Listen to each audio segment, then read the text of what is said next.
Hello student, good morning to all.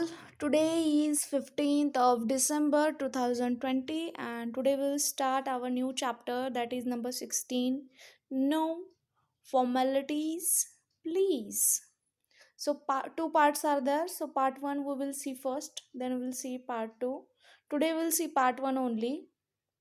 The students of class 4th greeted their teacher Mrs. Desai. Class फोरचे जे student होते विद्यार्थी होते त्यांनी त्यांची जी टीचर आहे मिसेस देसाई त्यांना अभिवादन केलं गुड मॉर्निंग केलं that is called greeted before they sat down ते बसण्या अगोदर त्यांनी अगोदर अभिवादन केलं त्यांना it was time for their English lesson आणि आजची जी वेळ होती ती इंग्लिश लेसनची होती shall we bring out our Bal Bharati textbook teacher ask Shruti मग श्रुती विचारते की टीचर आम्ही आमचं बालभारतीचं जे इंग्लिशचं टेक्स्टबुक आहे ते बाहेर काढू का not now said the teacher teacher बोलल्या नाही आत्ताच नको काढू we are going to learn letter writing today आज आपण लेटर रायटिंग म्हणजेच पत्रलेखन पाहणार आहोत त्यामुळे आज टेक्स्टबुक उघडायचं नाही some special types of letters come here काही स्पेशल टाईप्स आहेत लेटर्सचे कम हिअर जावेद आणि निशा इकडे या दोघेही प्लीज डिस्ट्रीब्यूट दिस नोटबुक्स आणि ह्या ज्या नोटबुक्स आहे ह्या सगळ्यांमध्ये वितरित करा किंवा सगळ्यांना वाटून द्या and while they give out the books ते जेव्हा बुक्स वाटत होते नोटबुक्स कंटिन्यू मिसेस देसाई आणि मिसेस देसाई बोलायला सुरुवात करतात let me give you some good news आणि आज मी तुम्हाला खुशखबर सांगणार आहे गुड न्यूज सांगणार आहे the students were all ears आणि स्टुडंट सगळे ऐकायला लागले नाव their teacher announce with a smile आणि त्यांच्या शिक्षिका एकदम स्माईल वगैरे करून सांगतात new arrivals in the library and plenty of them story books of every kind, informative books, and lovely pictures, books of puzzles, jokes, all have been displayed in the library, so you will know which one to ask for the next time you are in the library.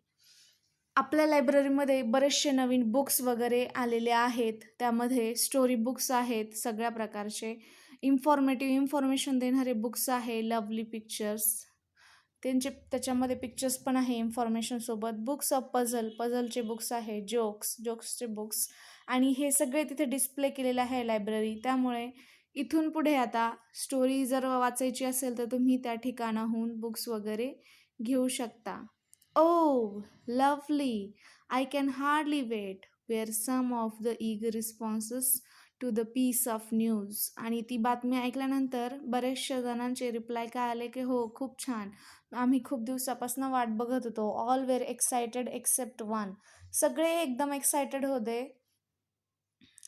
एका व्यक्तीला सोडून what is the use complain Felix बोलला की काय उपयोग आहे त्याचा we have only one library period in a week आठवड्यातून एकच तर लायब्ररी पिरियड आहे and hardly for half and hour to आणि तो पण अर्ध्या तासाचा just when the story gets interesting we have to leave the book and go back to the class तो बोलतो की अर्ध्याच तासाचा पिरियड आहे आणि त्या तासामध्ये स्टोरी नेमकं इंटरेस्टिंग पॉईंट्सला वाचत आल्यानंतर आम्हाला काय करावं लागतं ते बुक आम्हाला लिव्ह म्हणजे सोडावं लागतं आणि क्लासमध्ये येऊन बसावं लागतं नाव वर्षा जॉईन इन टू से मग वर्षा बोलायला लागली for 2 weeks I have been waiting to know what happened to the paid Piper of Hamlin आणि मला फक्त किती आठवडे लागले 2 आठवडे लागले पाईड पायपर हॅमलिनचं काय झालं हे जाणून घेण्यासाठी there was a holiday last Thursday and we miss the library period आणि मागच्या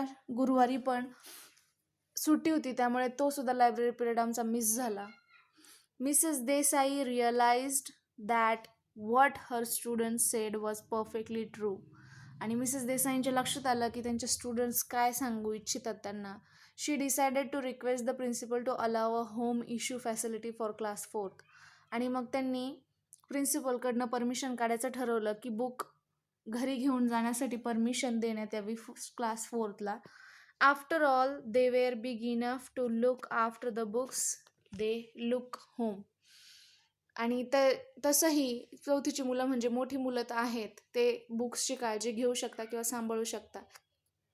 हे वेट थॉट मिसेस देसाई. आणि मग मिसेस देसाई विचार करत असतानाच त्यांनी मुलांना दर्शवित बोलले की हो अहो थांबा जरा, there's a better way to do it. आणि या प्रॉब्लेमवरती एक सोल्युशन आहे. ते काय आहे? Why not let the students themselves write a letter of request to the principal. आणि ते बोलले की तुम्ही स्वतः का रिक्वेस्ट करत नाही प्रिन्सिपलला? आफ्टर ऑल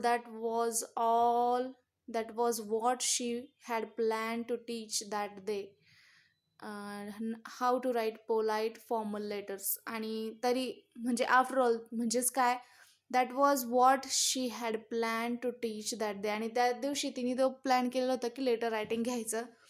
आणि त्या मुलांनी जर लेटर रायटिंग जर केलं तर त्यांना लेटर रायटिंगचा एक्सपिरियन्स येईल आणि त्यांचा जो प्रॉब्लेम आहे तो देखील सॉल्व्ह होईल. How to write polite formal letters. आणि आता प्रश्न असा होता की पोलाईट आणि फॉर्मल लेटर्स कसं राईट करायचं. What an opportunity, a good subject for a formal letter. आणि ती बोलते की खूप चांगली संधी चालून आलेली आहे आपल्यासाठी आणि हा एक चांगला विषय पण आहे फॉर्मल लेटर राईट करण्यासाठी. And of course a real situation would make the learning more effective and interesting. आणि ते बोलतात की जे रिअल सिच्युएशन हँडल करत आपण शिकत असेल तर ते खूप इफेक्टिव्ह आणि इंटरेस्टिंग वाटतं. When Mrs Desai suggested this to her class they were very excited. आणि जेव्हा मिसेस देसाई त्यांना सजेस्ट करत होत्या हे सगळं, दे वेर व्हेरी एक्सायटेड. आणि ती मुलं सगळी खूप एक्सायटेड होती. विदाउट लुझिंग मच टाईम, कोणताही वेळ वाया न घालवता Mrs Desai began to teach her class how to write a formal letter. आणि मग मिसेस देसाई त्यांना शिकवायला सुरुवात केली की जे फॉर्मल लेटर आहे ते कसं, त्याची रायटिंग कशा पद्धतीने सुरुवात करतात. The sender's address and the date. सर्वात पहिले ज्यांना पत्र पाठवायचं आहे ते आणि त्यांची date, address should be written in the upper right corner of the page. उजव्या हाताला त्यांचा तो ॲड्रेस पूर्ण आणि जे काही आहे डेट वगैरे ते सगळं आलेलं पाहिजे शीटॉट. The next step is to write the name or post of the receiver. आणि त्याच्यानंतर नाव लिहायचं आहे कुणाचं, ज्यांना पत्र मिळणार आहे, नियरर द लेफ्ट मार्जिन, डाव्या मार्जिनच्या शेजारी तिथं त्यांचं काय नाव वगैरे असेल ते राईट करायचं आहे. Then write his or her address below that. आणि त्यांचा ॲड्रेस पण तिथे खाली राईट करायचा आहे. And after that you must write the subject of the letter. आणि त्याच्यानंतर मग मिडलमध्ये तुम्ही पत्र लिहिण्याचं काय कारण आहे किंवा काय विषय आहे तो राईट करायचा आहे. In short below the receiver address she further instructed. आणि जो रिसिव्हरचा ॲड्रेस आहे त्याच्या खाली त्यांनी ते सब्जेक्ट राईट करण्यासाठी सांगितलेलं आहे. दॅट्स समथिंग न्यू रिमार्क शरण. आणि शरण बोलते की हे खरंच काहीतरी नवीनच शिकायला मिळतं आपल्याला. We do not mention a subject in our friendly letter do we. Friendly जे लेटर्स असतात त्यामध्ये सब्जेक्ट मेन्शन करता येतो किंवा नाही हे ती विचारत होती. Of course not sed Mrs Desai. ते बोलले की नाही, फ्रेंडली लेटर्समध्ये विषय मेन्शन करायची गरज नाही. What do we do next teacher, Shruti wanted to know. आता श्रुतीला जाणून घ्यायचं होतं की आता याच्यानंतर काय करायचं. Your address the receiver writing dear sir or dear madam. तुम्ही पत्राची सुरुवात करताना अगोदर काय राईट करायचं आहे, डिअर सर किंवा dear madam. Remember the rest of the letter also should be written in polite language, right to the point, Mrs Desai explain. Mrs Desai मग एक्सप्लेन करतात की तुम्ही अगोदरचेही लेटर्स जे आहे ते सुद्धा राईट करण्यासाठी असे पोलाईट जी लँग्वेज आहे ती यूज करायची आहे. And should we end with yours lovingly ask Renu. आणि रेणू बोलते की मग आपण शेवट जो आहे पत्राचा तो युअर्स लव्हिंगली करू शकतो का. Oh no said the teacher. Teacher बोलतात की नाही, you can write that to your friends or parents or even to मी.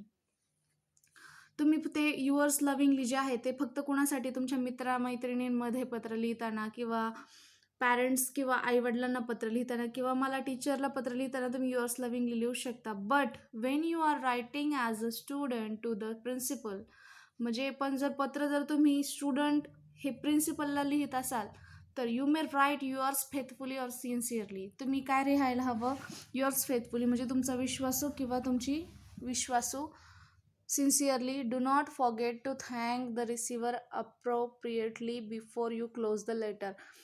आणि जेव्हा तुम्ही ते लेटर रायटिंग फिनिश करतच असता त्याच्या अगोदर थँक्यू किंवा जे रिसिव्हर्ससाठी जे विशेष असतात ते करणं विसरायचं नाही आहे. थँक्यू वगैरे म्हणायचं आहे त्या ठिकाणी.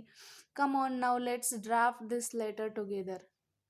आणि आता तुम्ही हे जे लेटर आहे ते ड्राफ्ट करायला सुरुवात करा. After quite a few errors, cancellation, and changes, here's the letter. Class 4th wrote to their principal. It was written very neatly. आणि बरेचसे एरर्स जे आहेत ते आणि काही कॅन्सलेशन्स किंवा जे चेंजेस होते ते केल्यानंतर क्लास फोर्थने लिहिलेलं लेटर ते दाखवत आहे. It was written very neatly. आणि ते सांगतात की खूप छान पद्धतीने लिहिलं आहे. हे पत्र आहे त्यांनी लिहिलेलं. प्रगती विद्यालया, पुस्तक मार्ग, वचनपूर, 6 जुलै 2014.